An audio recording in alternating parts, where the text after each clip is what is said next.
Votre nouvelle agence Riverain Tour intercontinentale parisienne est arrivée. Nous vous proposons des offres exclusives vers les Antilles avec 2 bagages de 23 kg et des facilités de paiement en 3 ou 4 fois. Attention, nouvelle offre pour l'été au départ et vers les Antilles à partir du 4 août, prix 860 € et 2 fois 23 kg. Et à partir du 4 septembre, prix 665 € et 2 fois 32 kg. D'autres dates sont disponibles, large possibilité de paiement, voire conditions en agence. Nous organisons des séjours complets comprenant les vols, l'hôtel ou l'hébergement chez l'habitant, des croisières, des circuits, ainsi que des locations de voitures avec ou sans chauffeur. Contactez l'agence Riverain Tour Intercontinentale au 16 rue Lamblardy, Paris 12e, métro Doménil, au 09 78 80 13 39.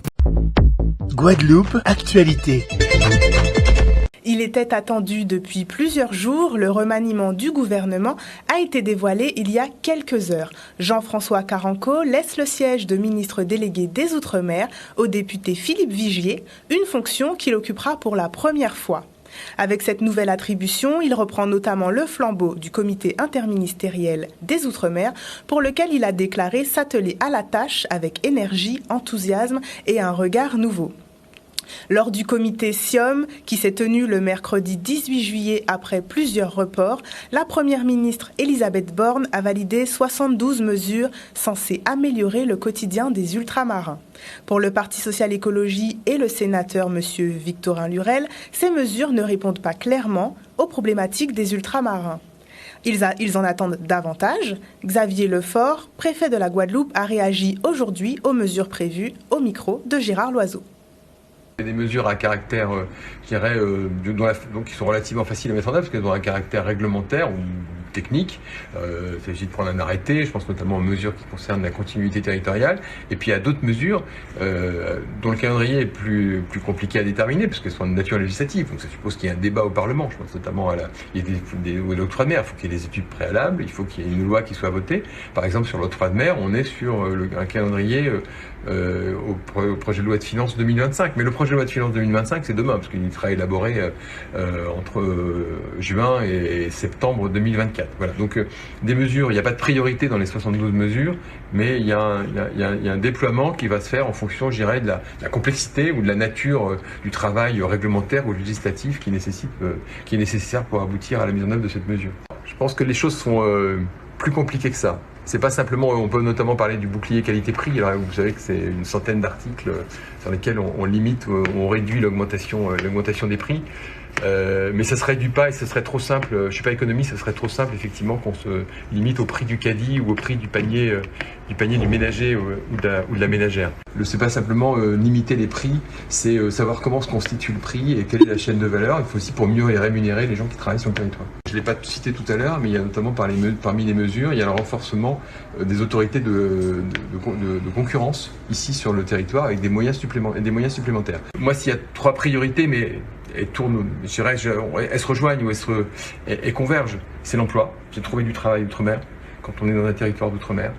C'est créer de la valeur, c'est que pour les entreprises ici, on ait un système économique, un système fiscal effectivement qui soit pas biaisé ou qui soit pas dévoyé et qui permette véritablement de créer de la valeur. Donc du travail, de la création de valeur et une cherté de la vie qui ne soit pas effectivement, qui puisse être réfrénée, encadrée. Donc la problématique du coût de la vie, c'est primordial. Depuis quelques jours, la Guadeloupe connaît un épisode important de pollution aux particules fines en raison du passage des brumes de sable. Une procédure d'alerte rouge a été déclenchée par arrêté préfectoral suite au dépassement des seuils de concentration en particules fines dans l'air. L'association agréée de surveillance de la qualité de l'air, Guadair, informe sur les précautions à prendre pendant les prochains jours. Un reportage de Solène Fèvre et Nora Florville. Depuis mardi, nous avons des masses d'air qui nous proviennent des régions désertiques africaines qui augmentent les niveaux de concentration sur notre région, sur la Guadeloupe et aussi sur Saint-Martin. Ces augmentations dépassent le seuil d'alerte, alors depuis un début de semaine du 50 microgrammes, le premier seuil d'alerte, niveau orange classiquement. Et depuis hier, on a un dépassement du seuil des 80 microgrammes, le seuil rouge. Alors ce dépassement du seuil rouge va durer certainement jusqu'à samedi, d'après les prévisions qu'on peut faire, donc ça peut encore bouger. Mais pour l'instant, on peut dire que jusqu'à samedi, on aura certainement des niveaux forts de pollution sur la Guadeloupe. Il y aura déjà des gestes de protection pour soi-même. Donc c'est éviter de faire des activités physiques intenses. Ça peut être aussi, donc le sport évidemment, ça peut être aussi le jardinage ou alors des déplacements de choses à la maison intenses. Tout ce qui va augmenter la respiration, on évite de le faire. On a aussi des mesures qui visent à réduire cette pollution. Donc comme je disais, c'est l'addition des brumes de sable qui arrivent plus la pollution qu'on émet de manière quotidienne. Donc on peut aussi réduire nos émissions au quotidien, donc tout ce qui sera combustion en général, donc barbecue, tous les éléments qui peuvent émettre de la pollution. Donc nous sommes en période cyclonique, donc on a des vents qui sont peut-être plus violents, qui nous proviennent justement de ces régions désertiques et donc qui accentuent ce mouvement de brumes de sable sur nos régions. Donc lorsqu'on a une dépression, on a de la précipitation, mais quand on est entre deux dépressions, on a justement une phase où le temps est beaucoup plus sec et où les brumes de sable sont plus présentes. Les conditions météo font que sur la période d'avril jusqu'à novembre, nous sommes dans la situation où les brumes de sable sont les plus fréquentes. Alors d'une année à l'autre, ça varie, mais de manière générale, c'est sur cette période qu'on a les épisodes de pollution les plus importants liés au passage de brumes de sable. Chômage, transport, vie en communauté, le président de la CANBT, Guy Losbar, reçoit les administrés du Nord-Basse-Terre lors d'entretiens individuels et mensuels pour écouter leurs doléances et apporter une réponse à leurs problématiques. Un reportage signé Maxime Morel. Nous avons mis en place cela depuis à peu près 4 ou 5 mois, que je puisse une fois le jeudi rencontrer les administrés, s'inscrivent et puis quels que soient les sujets qui concernent la CNBT, donc je peux apporter les réponses immédiates et vous comprenez parfaitement qu'ils me sollicitent pour d'autres sujets également. Comme j'avais envie de discuter avec lui sur certains projets, alors j'étais le voir, il m'a bien reçu. On peut avoir différentes opinions, mais quand on voit la personne en face, on peut parler avec lui franchement et ça m'a paru intéressant. Lorsqu'on connaît la situation donc, du pays, souvent ce sont donc des problèmes de chômage ou encore des problèmes de ramassage des ordures. Le transport, on sait qu'on a un gros problème de transport sur le Nord-Basse-Terre, donc j'essaie d'apporter des solutions. Ma très grande satisfaction, c'est que c'est utile et au-delà des réunions mensuelles que je fais dans chaque commune, cela permet d'avoir un contact direct avec les administrés et ils s'en apprécient. La CANGT souhaite quant à elle améliorer l'habitat et réhabiliter les logements des bourgs de l'agglomération Nord-Grande-Terre. Une réunion s'est tenue hier soir en présence de bailleurs sociaux et privés, de promoteurs immobiliers, pour mener une réflexion sur ce projet expérimental. Un reportage signé Olivier Moradel. C'est un projet en expérimentation pour rénover les habitations en centre-bourg. La CNGT, nous avons retenu 60 logements, 15 en réhabilitation propriétaires occupants et 15 en propriétaires bailleurs. Arcavs est une entreprise à vocation sociale, donc nous sommes promoteurs immobiliers. Nous faisons ce qu'on appelle des acquisitions-améliorations. Donc dans le centre-bourg, nous ciblons certains immeubles, nous les achetons pour les remettre dans le parc locatif. Nous, notre mission, c'est de conforter le projet du particulier, de sécuriser et surtout sur la partie architecturale, comment bien mettre en œuvre son projet, monter son projet. S'il y a des modifications qui puissent être en adéquation avec les occupants et c'est surtout le confort thermique aussi qu'il faut mettre en avant, éviter d'utiliser la climatisation. Mais l'idée c'est de rendre le logement le plus agréable pour les futurs occupants, donc les locataires. Nous travaillons principalement avec des partenaires sociaux, les bailleurs et les partenaires publics, mais là dans ce cadre précis, la CANGT nous a sollicité pour essayer d'accompagner des propriétaires bailleurs privés pour les aider dans le montage de leur dossier et pour l'obtention de subventions très spécifiques dans le cadre de 30 000 € de travaux avant la fin de l'année. L'initiative de la CNGT de rallonger la sauce, si je peux me permettre, de rajouter un plus au niveau des financements existants pour les centres-bourgs est une initiative tout à fait louable.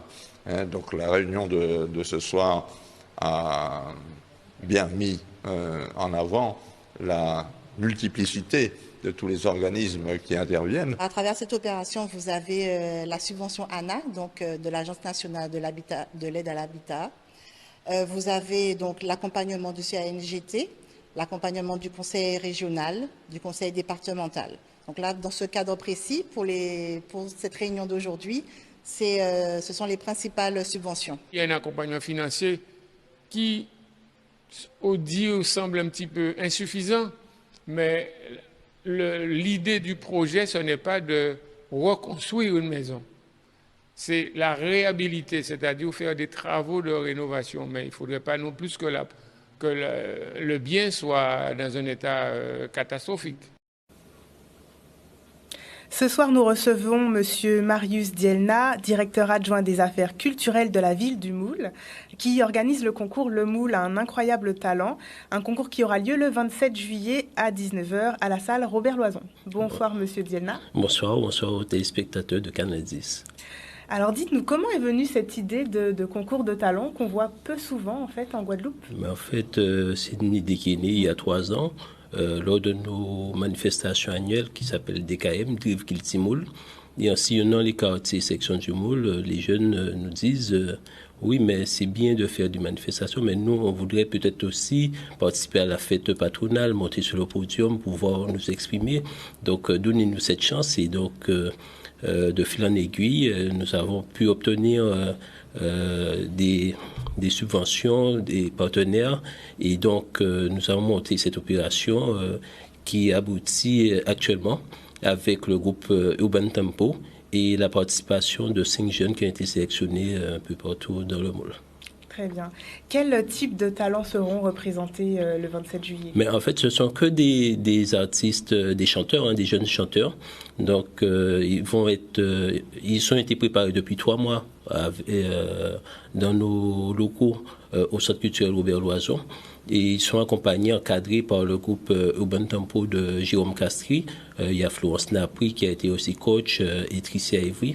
Et donc, ils vont pouvoir s'exprimer sur deux thématiques dont on a quand même imposé la musique traditionnelle de chez nous, mais ils vont aussi pouvoir s'exprimer sur leur propre son qu'ils ont l'habitude de jouer. En fait, l'idée générale, c'est d'essayer de protéger notre patrimoine musical, parce que souvent les jeunes ils s'expriment dans du brouillon ou dans d'autres styles musicaux, mais il fallait aussi les inviter à chanter du jouk, du goka, de la biguine, un peu de tout. Voilà. Très bien. Ces talents, comment ont-ils été sélectionnés? Comment les avez-vous repérés? En fait, nous avons lancé un appel à projet auprès et ceux qui se sont présentés. Donc, il y a une petite détection, et donc nous avons sélectionné 5 jeunes et qui vont pouvoir qui répondent plus aux critères vraiment que nous avons voulu mettre en avant. Voilà. D'accord, très bien. Je vous remercie. Donc, si vous êtes amateur de talents artistiques, que vous avez envie de découvrir des jeunes qui s'engagent et qui aussi valorisent notre patrimoine culturel, je vous invite le jeudi 27 juillet à 19h à la salle Robert Loison. Voilà, je rappelle juste que nous sommes en partenariat avec la Cité éducative du Moule et le contrat de ville, et que le jury sera présidé par notre artiste bien connu, Chris. Très bien. Voilà. Je vous remercie, Monsieur Dielna. Donc ce soir, nous accueillons aussi sur notre plateau Monsieur Christian Georges Henri Léo, président du Syndipro. Bonsoir, Monsieur Henri Léo. Le syndicat des professionnels a publié mercredi 19 juillet un communiqué de presse suite à la réunion dirigée par le directeur de cabinet du préfet. Vous avez rapporté un comportement inapproprié lors de cette réunion qui avait pour but donc de rappeler les règles applicables pour les établissements recevant du public. Pourquoi est-ce que vous pensez que le préfet a mal réagi, justement ? Disons que ça fait quelques années que nous sommes confrontés à plusieurs types de situations. Et de la même manière qu'on est architecte, qu'on est médecin, qu'on est ce qu'on est, il y a un ordre, il y a des conditions dans lesquelles on doit travailler. Alors que pratiquer ce qu'on appelle l'organisation de spectacles ou de soirées, et quand on n'est pas franchement un professionnel, c'est passible de quelques amendes ou même d'un procès en pénal. Donc, comme il y a une foison, qu'il y a une multitude de soirées qui sont ni déclarées, ni existantes, lieux tenus secrets. Des fois, on découvre des lieux, c'est-à-dire qu'on cherche des lieux originaux, c'est bien, mais il suffit de déclarer la soirée. Et nous nous sommes aperçus qu'en fait, les outils, ils étaient là pour pouvoir canaliser un petit peu tout ça. Et que malheureusement, on est arrivé à un stade où vous avez un restaurant, vous faites, parce que nous avons des restaurateurs dans le syndicat qui font des soirées, mais ils n'ont pas conscience de là où ils mettent les pieds et de la manière dont ça peut être dangereux.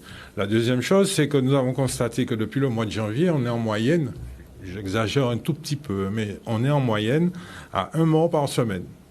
Et en fait, si les gens avaient des vrais professionnels avec eux ou des gens qui sont habilités à faire la sécurité, à organiser, à mettre en place, c'est pas parce que vous avez les moyens de faire ou le concept que vous êtes organisateur. Vous pouvez être initiateur, vous pouvez être l'organisateur final, c'est-à-dire responsable de beaucoup de choses. Et le dernier volet, c'est que les mairies, la SACEM les a tellement convaincus que dès lors que quelqu'un avait une autorisation préalable de la SACEM, il pouvait organiser. Or, si l'URSSAF avait fait la même chose, deuxième outil, en disant non, mais il y a la SACEM, ça c'est un premier salaire, mais il y a le salaire des gens qui travaillent. Ensuite, si le lieu n'est pas adéquat, on demande une commission de sécurité. Et il y a plein de choses comme ça. Donc, je sais que les moyens ne sont pas énormes en Guadeloupe, que même l'État n'a pas de grands moyens. Nous ne pleurons pas pour eux. On leur demande simplement que la coordination de tous les services, de ceux qui comptabilisent le nombre de spectacles pour les gens qui n'ont pas de licence de spectacle, que ceux qui donnent les autorisations pour les établissements, ce qu'on appelle établissements recevant du public, le ERP, et que soit aux normes et conditionnent le fait qu'on puisse recevoir des gens, et que tous ces gens-là soient en synergie. Sauf que, quand nous sommes arrivés mardi, et c'est quelqu'un avec qui on s'entend, c'est quelqu'un avec qu'on peut appeler à n'importe quelle heure, je reconnais qu'il est disponible. La seule chose, je ne suis pas d'accord avec lui sur le fait, nous ne sommes pas d'accord avec lui sur le fait que les fermetures des lieux identifiés, reconnus, qui ont le minimum, c'est-à-dire la commission de sécurité, les papiers en règle, l'entretien des établissements et tout ça, soient systématiquement fermés quand des gens ont décidé de venir se disputer à l'intérieur ou devant l'établissement. Donc, perpétuellement, je lui dis, oui, mais quand vous fermez, vous déplacez juste le problème, c'est-à-dire qu'ils vont ailleurs, soit chez un autre, ou soit ils créent. En plus, vous avez d'autres personnes qui ne peuvent pas prétendre être mes collègues, qui font des choses dans l'informel, qui ne sont pas déclarées, qui s'en foutent complètement, qui prennent n'importe qui pour faire la sécurité. Et quand il y a des histoires comme ça, les mêmes qu'il y aurait au Zénith ou au PU ou n'importe quel endroit, eh bien, autant on va fermer les gens qui ont des problèmes, qui sont identifiés, mais ces gens-là, on ne les trouve plus. Et on ne peut pas les fermer puisqu'ils n'ont pas de lieu. Donc, on ne peut même pas porter plainte contre eux. Donc, si vous voulez, il a voulu faire quelque chose de bien, c'est de parler aux restaurateurs pour leur dire, c'est comme si vous aviez une salle et que vous êtes exploitant de la salle et responsable. La chose qu'il faut savoir, c'est que même si vous avez une salle et que vous n'êtes pas le propriétaire est concerné par toutes les bêtises que vous faites aussi. Donc, on était venu pour savoir quelles mesures il allait mettre en place pour ces vacances-ci. Et il s'est avéré qu'en fait, quand on a voulu lui dire que bon, il y a quand même des petites coutumes, on ne peut pas fermer tout à 2 heures du matin, hein, je parle des balles des associations, des choses comme ça, qu'on a besoin du concours des mairies parce que nous avons l'impression qu'elles ne savent pas qu'elles jouent un rôle essentiel dans l'organisation de nos métiers. Et malheureusement, il a pris la mouche, il s'est énervé, plusieurs fois il a dit si vous n'êtes pas content, vous devez partir. Donc à un moment donné, je me suis levé, je suis parti, et je pense que c'est pas comme ça qu'on va construire sur le fond, sachant que nous sortons de 3 ans de Covid, qu'on n'a toujours pas les moyens de rebondir, que la crise économique, elle est toujours là où elle va en s'amplifiant, et que, ma foi, les habitudes ne sont pas les mêmes. Alors, c'est vrai qu'il y a les discothèques qui peuvent finir à 7 heures du matin. Et malheureusement pour nous, pour elles, les discothèques ont été fermées pendant tout le Covid. Donc les gens ont découvert d'autres manières de s'amuser. Sauf que parmi tous ceux qui légifèrent ou qui organisent un petit peu la société, le ministère de la Santé va vous dire le bruit, même de jour. La musique ne peut pas empêcher quelqu'un de parler chez lui, ou éventuellement les basses ne peuvent pas résonner dans le lit de mamie, et ainsi de suite. Donc nous sommes arrivés à un stade d'incompréhension mardi, où nous avons trouvé quelqu'un qui n'était pas en phase avec ce qu'on était venu faire, c'est-à-dire, puisqu'il y avait l'autre association des restaurateurs, Monsieur Nainan, on était venu pour construire quelque chose, pas pour partir et s'engueuler. Et donc on essayait de faire comprendre qu'il y avait la DRAC qui gère la culture, vous avez les EAP, vous avez la police, vous avez les gendarmes, vous avez plein de gens qui font que la Guadeloupe peut se pacifier. Puis je vais rajouter une chose, même si ça déplaît, je ne peux pas comprendre que 20 garçons, 20 enfants, c'est-à-dire des gens de 15 à 20 ans, puissent empêcher aux professionnels de travailler 2 jours, puisqu'ils n'attaquent pas que les soirées, les trucs comme ça, ils vont braquer à droite, à gauche. Moi, je ne peux pas comprendre que nous sommes tous muets devant tant de bêtises, parce que c'est même pas de la délinquance, c'est de la bêtise.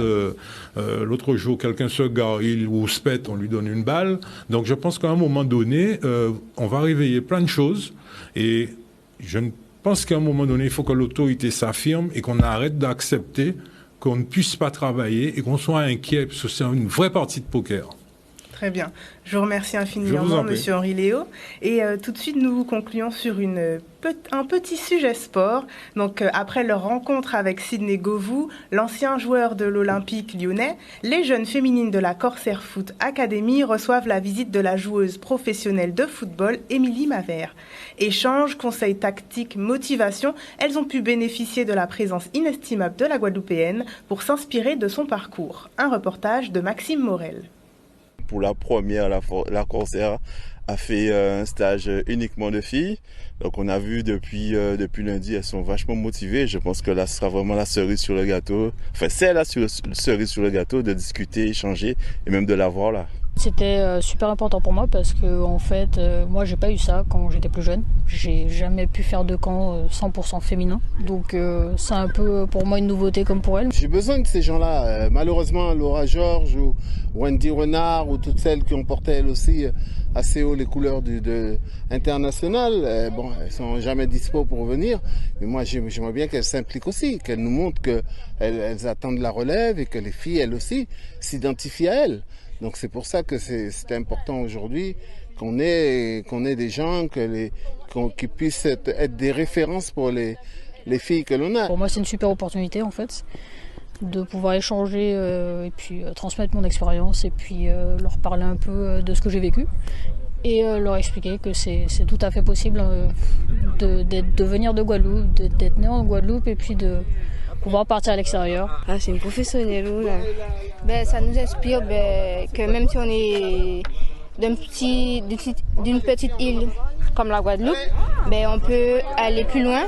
Ça donne envie de montrer tout notre talent et tout ce qu'on sait faire. Elle va nous donner envie de faire du football au-delà de notre domicile, à l'extérieur.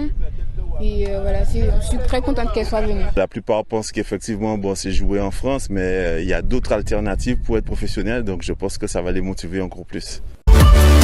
O-News Radio sur outremernews.fr.